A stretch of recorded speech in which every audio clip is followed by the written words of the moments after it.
The year was 1868, and in the scorched, lawless heart of DeWitt County, Texas, a man lay dying in the dust over a stolen horse. What no one knew as Deputy William "Billy" Sutton holstered his smoking pistol was that this single gunshot would ignite a 9-year blood war so brutal, so relentless, that it would consume 4 entire generations, leave over 35 bodies rotting under the Texas sun, and transform a quiet farming county into what newspapers would call the killing ground of Texas. This is the story of the Sutton-Taylor feud, the longest and bloodiest family war in Texas history, where honor was worth more than gold, where revenge was a sacred duty, and where even the most feared gunslinger in American history would pick a side and turn vendetta into massacre. Before we dive deeper into this blood-soaked saga, tell us in the comments where you're watching from. We're genuinely curious to know where our audience is located around the world. And if you're not subscribed yet, hit that subscribe button now, because we're bringing you the most intriguing stories of family conflicts, feuds, and vendettas that shaped history. You won't want to miss what's coming next. To understand how a stolen horse could destroy 4 generations, you need to understand the Texas of 1865. The Civil War had just ended, and the Lone Star State was a powder keg waiting for a spark. Confederate veterans returned home humiliated, broke, and bitter, finding their farms destroyed, their economy shattered, and their way of life crushed under the boots of Reconstruction. Federal troops occupied the state, Northern carpetbaggers seized properties, and a newly formed Texas State Police, viewed by most Texans as nothing more than legalized thugs, enforced laws that felt like foreign occupation. In this chaotic landscape, cattle meant survival. A man's herd was his wealth, his future, his family's only hope. Steal a horse or a cow, and you weren't just taking property. You were stealing a man's life, his children's inheritance, his very existence. And in DeWitt County, a dusty expanse of small ranches and hardscrabble farms, where the law was weak and memories were long, 2 families stood on opposite sides of everything that mattered. The Suttons had aligned themselves with the new order. They wore badges, worked with the state police, and positioned themselves as the law in a county that desperately needed it or desperately hated it, depending on who you asked. William "Billy" Sutton was the face of this new authority, a former Confederate soldier turned deputy who believed the Taylors were nothing but cattle rustlers and outlaws who needed to be brought to heel by any means necessary. Billy was hot-tempered, quick with his pistol, and absolutely convinced that God and law were on his side. The Taylors represented the old Texas, the Confederate Texas that lost the war but refused to surrender its pride. Led by patriarch Pitkin Taylor, a weathered rancher who had fought for the South and never forgiven the North for winning, the Taylor family saw themselves as the rightful owners of the land they had worked for generations. They viewed the Suttons as collaborators with a corrupt occupying force, men who used badges to steal what they couldn't earn, hiding their ambition behind the pretense of law and order. When Billy Sutton accused Charlie Taylor of stealing a horse in 1868, it wasn't just an accusation. It was a declaration of war. Charlie Taylor resisted arrest because surrendering to Billy Sutton meant surrendering to everything the Suttons represented: Northern authority, carpetbagger justice, the death of the old ways. Billy didn't hesitate. He drew his pistol and shot Charlie Taylor dead in the street, claiming self-defense and legal authority. For the Taylors, this wasn't law enforcement. This was murder under the color of authority, and it demanded blood for blood. Pitkin Taylor gathered his sons and made them swear an oath that would echo through 9 years of killing. No Taylor would rest until Billy Sutton and everyone who stood with him paid for Charlie's death. The war escalated quickly. In 1869, the Suttons struck back, ambushing and killing John Hayes Taylor, son of Creed Taylor, in retaliation for Taylor attacks on Sutton allies. The killing was brutal and public, designed to send a message that the Suttons would not be intimidated. But intimidation was a language both families spoke fluently, and the Taylors answered with their own ambushes, their own midnight raids, their own bodies left as warnings. Then came Jack Helm, and the feud transformed from vendetta into war. Captain Jack Helm was the embodiment of everything wrong with the Texas State Police. Officially, he was a lawman maintaining order. In reality, he was a state-sanctioned killer who used his badge to hunt down anyone the Suttons pointed at. Helm didn't arrest suspects and bring them to trial. He executed them, often in front of witnesses, always claiming they resisted arrest or tried to escape. Some said Helm was worse than any outlaw because he killed with the law's blessing, and there was no appeal from his justice. Helm targeted the Taylors and their associates with systematic brutality. He raided their farms, burned their property, arrested their friends and family members who often never made it to jail. Bodies started appearing on roadsides, shot in the back, always with the official explanation that they had resisted lawful authority.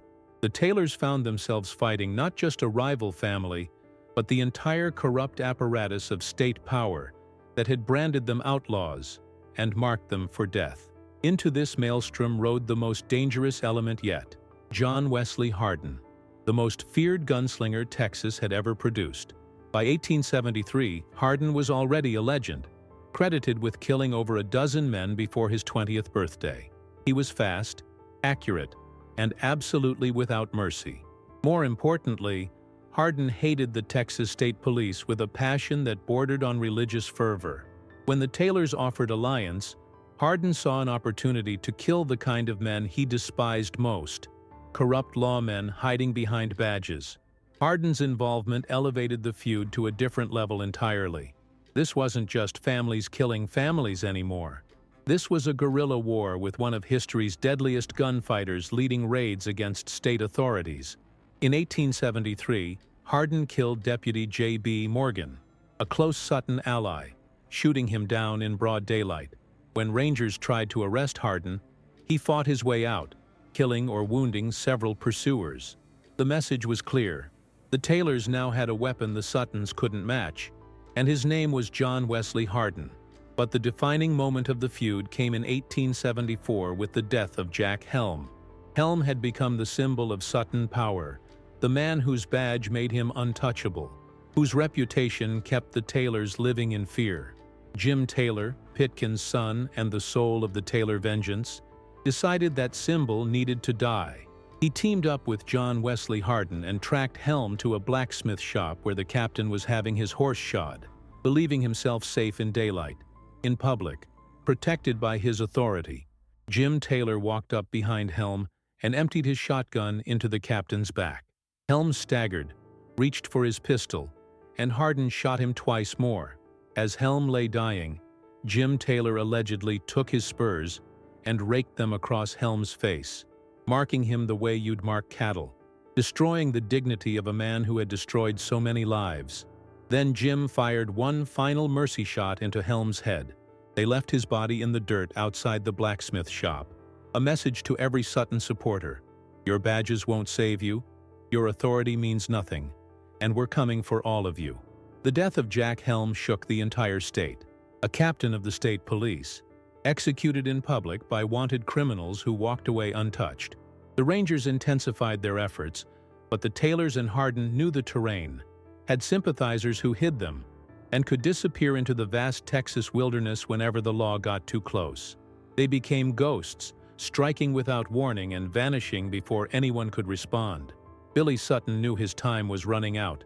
With Helm dead and Hardin hunting his allies, Billy realized he couldn't win this war. In 1874, he made plans to flee Texas entirely, booking passage on a ship leaving from the port of Indianola, bound for the Caribbean where Taylor vengeance couldn't reach him. He gathered what wealth remained, said goodbye to the county he had tried to control, and believed he was finally escaping the blood feud that had consumed his life. Jim Taylor had other plans. He learned of Billy's escape route and rode hard for Indianola with armed men. They arrived at the dock just as Billy Sutton was boarding the ship with a friend. Believing safety was only steps away, Jim Taylor called out Sutton's name, and as Billy turned, Jim opened fire. The gunfight was short and brutal. Billy Sutton fell on the dock, his blood mixing with seawater, his dream of escape dying with him. His friend died beside him. Jim Taylor stood over the bodies, finally avenging his Uncle Charlie. his cousin John Hayes, and all the Taylor blood the Suttons had spilled. But killing Billy Sutton didn't end the feud. It accelerated the final, desperate phase. Sutton allies, enraged by their leader's death, launched retaliatory strikes. Taylor supporters answered with their own raids. Farms burned. Families fled in the night. Children grew up never knowing peace, taught to sleep with rifles by their beds, warned never to trust anyone outside their blood. The cycle of revenge became self-perpetuating, each death demanding another death, each killing creating new grievances that would take years to settle. The violence only truly ended when the Texas Rangers, tired of the chaos and embarrassed by their inability to control one county, flooded DeWitt County with troops and arrested everyone they could catch. John Wesley Hardin fled to Alabama, was eventually captured in Florida in 1877, and spent the next 17 years in prison. Jim Taylor and other family members either died in shootouts, disappeared into Mexico, or accepted pardons in exchange for ending the war.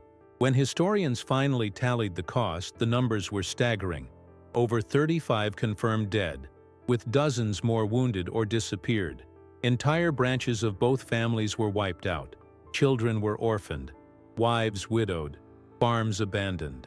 4 generations of Suttons and Taylors bore the scars of a war that started over a stolen horse and ended with bloodlines nearly extinct.